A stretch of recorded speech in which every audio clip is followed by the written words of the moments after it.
In the previous video of this series, I focused on pull-up and how to stand correctly in ballet, as well as 6 positions of the feet. But in hindsight, I'm thinking I could have spent a little bit more time on explaining how to really activate the core in terms of pulling up. How's it, guys? My name is Carmen, ex-ballet teacher, active wear founder, as well as a lover of all things ballet. I've even got the training to back it up with my qualification as a trained Shiketi ballet teacher and many years of teaching under my belt. I am here to help you level up your ballet game with fun, detail-oriented and effective ways to improve your technique. In today's lesson, I would really like to focus on the Pilates breathing method and how one part of it is literally used throughout ballet, from the start of the bar to the end of class and Grand Allegro. I think the idea of pull-up can really be misconstrued and taken quite literally as pulling up, tensing up, and holding your breath. Whereas this is absolutely not the case. The whole point of pull-up is to look like you are supported, building strength,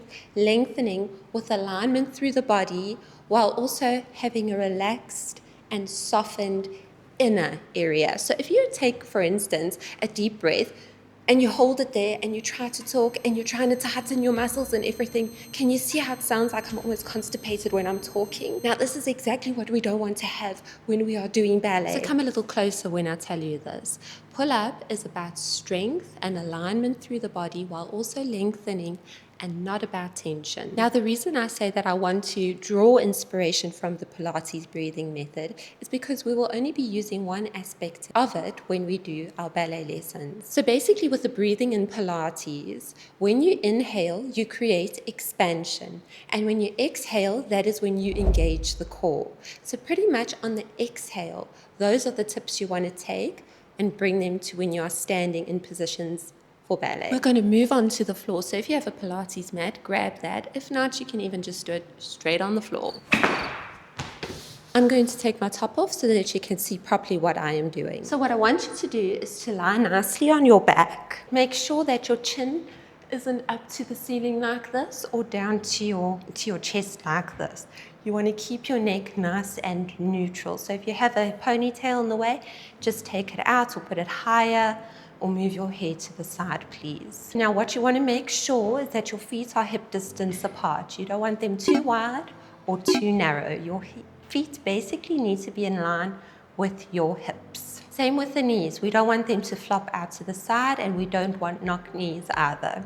What we want is to have our knees in line with our hips as well. So basically at your hips, in line with your knees, in line with your feet. I hope you guys can see me while I'm lying down here. I can see clearly. I'm going to keep my hands over here on my chest so that you can hopefully see better what I am trying to show you. So what you're going to do is you're going to start off just with breathing through your nose. Breathing in, creating expansion in your chest. So we go. Breathe in. Make your chest as wide as possible. And then you're going to breathe out through the mouth. And repeat, in through the nose and out through the mouth. Breathe in through the nose and out through the mouth. Now we're going to add on to that, because it's not just a simple case of breathing in through the nose and out through the mouth.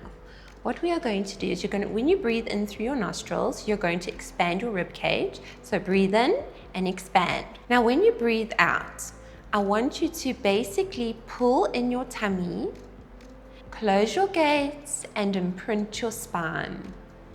Can you see what happened there to my body? You're going to breathe in through the nostrils, create expansion out through the mouth, closing the gates, tummy in, and imprint the spine. Now please note, when I said imprint, I didn't say push your spine into the floor. So it's not a case of, okay, you don't want to look like you're winded. And also that would cause the pelvis to tuck. And we never want to have a tucked pelvis in ballet, because that is improper alignment.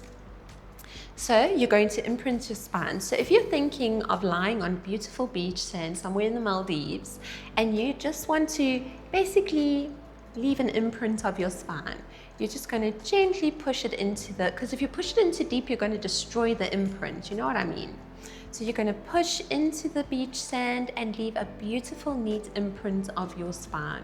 So breathe in through the nose to create expansion. Out through the mouth, tummy in, wee muscles in, and imprint the spine and close your gates. Now you see I added something else in there, your pelvic floor muscles.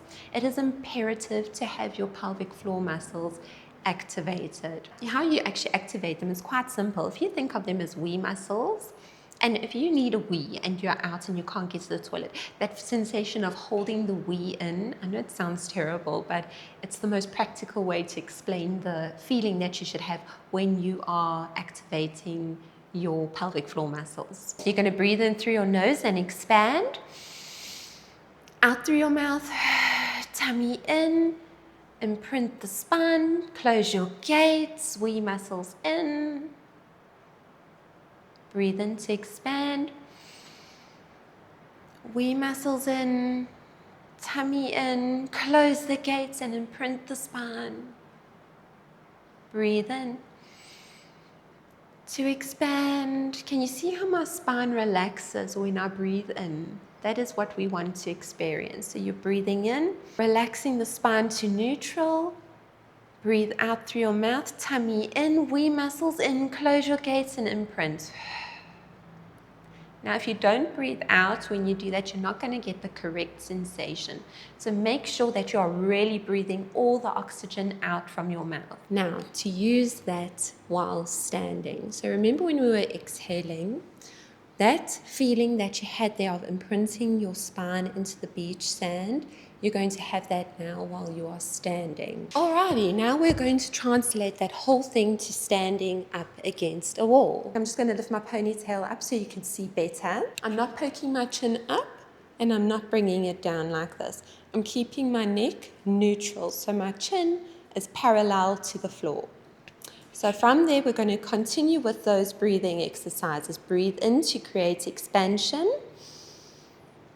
And out through the mouth, tummy in, wee muscles in, and imprint the spine, closing the gates.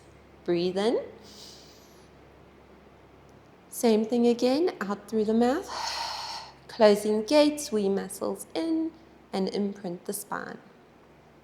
Now, something to note that is very important, you won't feel entirely like your spine is going against the wall because we are now standing, we're working against gravity now. So now there's another aspect that I would like to introduce to you is the glute muscles. When you're standing in class, you want to make sure that your glutes are activated. Now remember about the tucking I said, we don't want the tucking like this. We want it to just look like we are lengthened.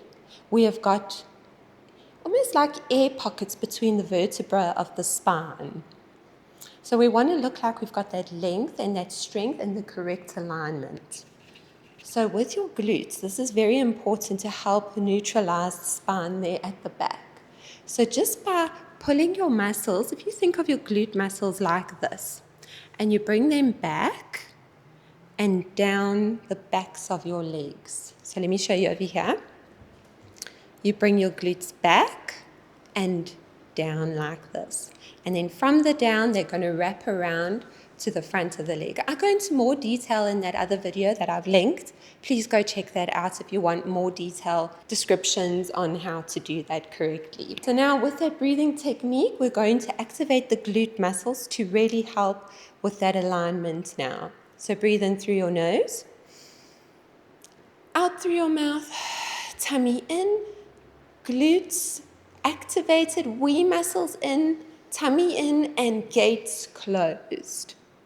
So now if you were to take this position away from the wall, this is how I would be standing. My glutes are activated, my tummy is in, my gates are closed, and my wee muscles are pulled in. But can you see and can you hear that I'm talking relatively normally? That is because that comes with years of training, and you will get it right if you practice this every single time you do your ballet lesson. Because remember, repetition is key. Repetition is what brings results. So if you want the results, be sure to always remember these corrections in your class. So tummy in. Let's do it with the breathing, okay? Breathe in through your nose. Expansion out through your mouth, tummy in, wee muscles in, glutes activated, tummy in, gates closed. And also I'm standing in first position for reference because it's easier to turn out from the hips if you're standing in an open turnout position as opposed to feet parallel. So now when you're doing this, you're not going to stop breathing. It's not a point of like, oh no, I can't breathe. No. You're going to now use your diaphragm to breathe better. So you're going to breathe in through your diaphragm and out.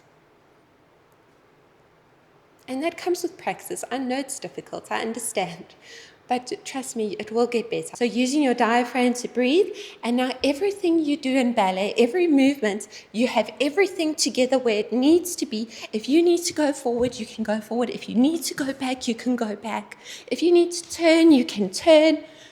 Everything is now within reach because your core is in the correct place and your alignment is right. Please remember to go check out my other video to help with proper alignment as well when standing in the 6 positions of the feet. In today's lesson, we focused on the Pilates breathing technique and how to turn that to your advantage for your ballet classes, as well as how to activate the correct core muscles. If you want more information of where the pull-up begins and it actually never ends because you're moving your pull-up through the sky, through the floor, because remember, pull-up is a pushing and pulling sensation as well. So if you want to check out that video, please go look at it. I highly encourage it. Also, I want to ask you a question. Did you guys like this white tracksuit top that I was wearing today? This is from my own brand, Olive & Bob. It is an activewear brand that I've started, a handmade activewear brand made by moi. So if you want to go and show the shop some love, I would really appreciate it. It's oliveandbob.com. These aren't yet available on the shop, but they will be very soon, as well as many other items. But I hope you guys enjoyed that lesson. I really hope that you got some value from that.